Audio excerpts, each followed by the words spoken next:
ఈ రోజు మనందరి అభివృద్ధి కోసం అహర్నిశలు కష్టపడి ప్రజా సమస్యల పట్ల ఒక అంకిత భావంతో అభివృద్ధి నా లక్ష్యం, బాలకృతి నా లక్ష్యం అని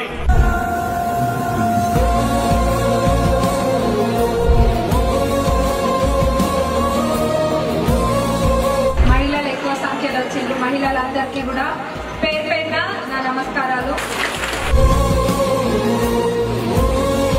అర్హులైన ప్రతి పేదవాళ్ళకి ఇందిరమ్మ ఇల్లు ఖచ్చితంగా వచ్చి తీరుతాయి.